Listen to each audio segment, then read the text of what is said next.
Vous avez été beaucoup à me demander de faire une vidéo sur Clarence, et la voici. J'ai toujours pensé que Clarence était un cartoon assez niché, mais en réalité, c'est l'un des cartoons qui cumule le plus de vues sur la chaîne Cartoon Network. Mais connaissez-vous la véritable histoire de Clarence? C'est ce qu'on va voir dans cette vidéo. Alors installez-vous confortablement, car je vais vous raconter toute l'histoire de Clarence, du début jusqu'à la fin.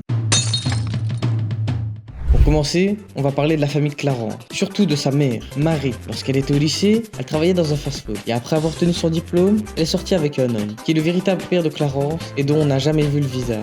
Marie a une enfance et une adolescence normale. Mais elle est un peu traumatisée du fait que sa mère essaye toujours de la contrôler et de toujours la critiquer. Donc, dès qu'elle s'est mise en relation avec le beau-père de Clarence, elle a déménagé. Maintenant, on arrive à la partie importante, où elle a eu 2 enfants avec cet homme. L'un s'appelle Clarence et l'autre est censé être Jérémy. Mais malheureusement, Marie a perdu Jérémy quand elle avait 7 mois, à cause d'un malheureux accident. Le frère de Clarence est très rarement mentionné dans l'émission, mais il y avait des preuves qu'il existait, mais on en parlera plus tard dans la vidéo. Venons à la famille de base. Après ce drame, le père de Clarence décida de quitter Marie. Marie voulait effacer tous les souvenirs de lui et se concentrer sur Clarence. Elle a donc tout fait pour que Clarence ait une bonne enfance et soit épanouie. C'est après cela que Marie a rencontré un homme appelé Chad, durant une soirée. Ils avaient une très bonne relation, parce que Marie était une personne qui aidait et prenait soin des autres. Et Chad avait justement besoin de cela, pour se sentir confiant et se sentir utile. Chad travaillait comme clown, et bien qu'il ait une mentalité d'enfant, il appréciait Marie et la traitait bien. Bien que Clarence n'était pas à l'aise avec lui au début, Marie et Clarence ont emménagé avec Chad. Nous voilà donc à l'épisode 1, la rentrée de Clarence dans sa nouvelle école. Et il invita toute la classe à une soirée pyjama. Il s'attendait à ce qu'ils viennent, mais malheureusement, personne n'est venu. Marie l'a remarqué et elle a essayé de lui remonter le moral. Mais finalement, 2 personnes sont venues, Jeff et Sumo. Ils ont accepté son invitation. Cependant, Jeff voulait seulement regarder des documentaires. Mais Sumo, lui, s'est tout de suite entendu avec Clarence, malgré le retard. Ils ont donc tout fait pour que Jeff profite de son temps plutôt que de regarder la télé. Et ils ont fini par casser une piñata. Vous allez me dire que c'est normal, sauf qu'il y avait des abeilles dedans. Du coup, ils ont quelques problèmes à cause de ça. Et même si c'était pas du tout agréable, ils ont passé un très bon moment. Et depuis ce jour-là, ils étaient meilleurs amis. Parlons donc des personnages principaux. Il y a Jeff, qui est le personnage le plus intelligent de la série. Il a toujours des problèmes avec Clarence et Sumo, mais il s'amuse bien avec eux. C'est un enfant en bonne santé et un peu compliqué. Il adopte un mode de vie sain et prend soin de ses études, mais perd parfois le contrôle et devient violent et jaloux. Un jour, Clarence a pris ses frites et il a complètement pété un câble. Il était aussi jaloux quand Clarence a une petite amie qu'il voulait, mais malgré tout ça, il reste un bon ami. Il y a aussi Sumo, c'est sûrement l'ami le plus pauvre de Clarence. Tout cela à cause de son père et de sa mère. Il y a donc 6 frères et sœurs. Sumo est le 3e enfant de la famille. Ils vivent tous dans une décharge, mais malgré tout cela, tous ses amis le traitent bien. Les difficultés financières et émotionnelles ont souvent affecté son comportement, ce qui explique pourquoi il est aussi fou. Sa famille est loin d'être parfaite, mais son père fait de son mieux pour les nourrir. Et quand il n'a pas d'argent, il va pêcher pour nourrir ses enfants. Sa mère s'occupe de tous ses enfants, même les grands. Parlons maintenant des personnages secondaires. En vérité, il n'y a aucun personnage qui est important, hormis Belson, qui se vante d'être riche et qui est un peu l'enfant populaire de la classe. Ses problèmes peuvent sembler superficiels, mais en fait c'est un vrai rageux. Il est arrogant et c'est un fils terrible. Son attitude est due à son père qui l'a quitté, et sa mère qui le pourrit gâte, car elle se sent coupable de l'abandon de son père. Et maintenant, nous arrivons à la partie la plus importante du dessin animé. Clarence a tendance à explorer des choses surnaturelles, ou alors c'est dans son imagination. Il y a par exemple un épisode, il y a des marionnettes qui contrôlent leurs propriétaires, qu'ils deviennent leurs seuls amis. Les voisins qui ressemblent à des humains, les chiens qui parlent, les boîtes qui maudissent ceux qui les ouvrent, tel Pandore, et le moucheron qui vit dans la maison de retrait. En fait, il y a même une histoire qui suggère qu'il y avait un bébé appelé Lunis et qui a été perdu dans les bois, mais n'a jamais été retrouvé. Les gens disent qu'ils entendent encore ses cris sortir du bois. C'est ce que Jeff a dit à Clarence et Sumo, comme histoire terrifiante. Il y a beaucoup de références dans Cartoon Network, comme par exemple dans un épisode où on voit un personnage de la série Steven Universe. Il y a même une référence à Kimu, où il vous demande de vous abonner et de mettre un like. Donc franchement, je pense que vous devriez l'écouter. Dans un épisode, on nous introduit aussi un nouveau personnage qui s'appelle Balance. C'est un nouvel élève dans la classe et il est très vulgaire. Et il a une main au crochet, comme un pirate. Clarence lui dit alors qu'ils se ressemblent, ce qui est vrai. Mais Balance le prend très mal et menace Clarence.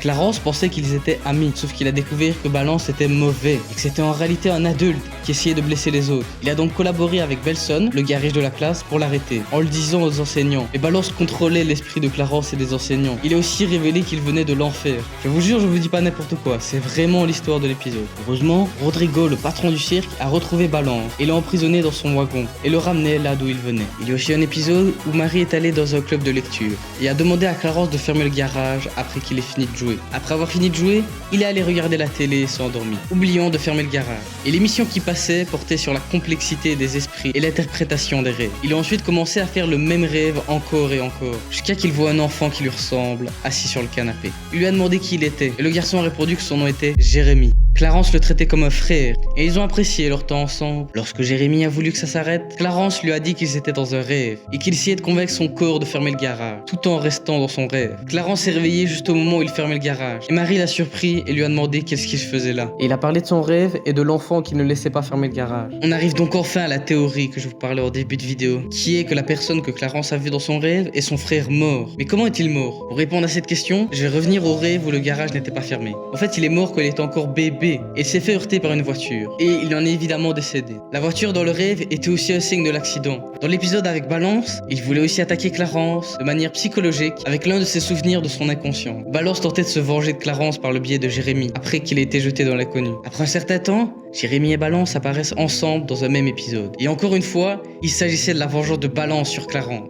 Clarence a encore une fois rêvé. C'est ici que Balance a essayé de le kidnapper, lui et ses amis. Tandis que Jérémy essayait de le sauver en l'aidant à contrôler son rêve avant que Balance n'atteigne son but. À la fin, Clarence a sorti tout le monde de prison. Clarence a donc pu guérir de son trauma après avoir battu Balance. On a aussi un épisode sur Jeff où il avait un secret dont il avait honte. Ce secret était d'avoir 6 orteils. Il l'a dit à Clarence et Clarence a promis de le dire à personne. Mais il a fini par révéler son secret à toute l'école. Heureusement pour lui, tout le monde l'a accepté et chacun d'entre eux ont assumé leurs défauts. Pour l'anniversaire de ses 10 ans, Clarence a reçu un vélo de la part de ses parents. Shumo a gagné le respect de son père et a maintenant confiance en lui-même. Après avoir appris à rouler à vélo, Clarence est donc passé chercher Sumo au début de la nouvelle année scolaire. Madame Baker a annoncé que 3 élèves seraient transférés dans une nouvelle école et Shumo en faisait partie. Jeff était jaloux parce que l'autre école était beaucoup mieux. Clarence était perdu parce qu'il ne verrait plus l'un de ses meilleurs amis. Shumo a malheureusement été transféré, mais ils se sont mis d'accord pour se revoir après l'école. Chad a joué dans un groupe de musique qu'il a abandonné il y a 8 ans de cela, mais ça c'est pas très important pour l'histoire. Et dans les derniers épisodes, le thème était de grandir. Clarence n'aimait pas ça parce qu'il savait que l'enfance n'allait pas durer pour toujours et qu'il devrait grandir, mais ils ont fini par accepter l'idée. Voilà donc déjà l'épisode final de la série. Il ne reste plus que 2 jours avant la fin des vacances. Sumo, Jeff et Clarence ont trouvé un vieux canapé dans la poubelle et s'assoient simplement dessus. Même Jeff, alors que lui est pourtant maniaque, mais il fait ça pour ses amis. Clarence se remémore la première fois qu'ils se sont rencontrés, quand Sumo a coupé ses propres cheveux et voulait le faire à nouveau parce que ses cheveux ont grandi depuis le temps. Clarence est allé chercher la tondeuse chez sa mère et quand il est revenu, quelqu'un d'autre avait déjà coupé les cheveux de Sumo. Il a alors considéré ça comme une trahison et s'est senti découragé. Le dernier jour des vacances, alors que tout le monde était heureux, disait leur adieu, Clarence retourne sur le canapé sale et coupe les derniers cheveux sur la tête de Sumo. Et puis Jeff s'assoit à côté d'eux encore une fois. Dans cette scène, l'école est détruite et une nouvelle est construite. C'est sur la reconstruction de l'école et une amitié soudée face à un avenir incertain que se finit Clarence.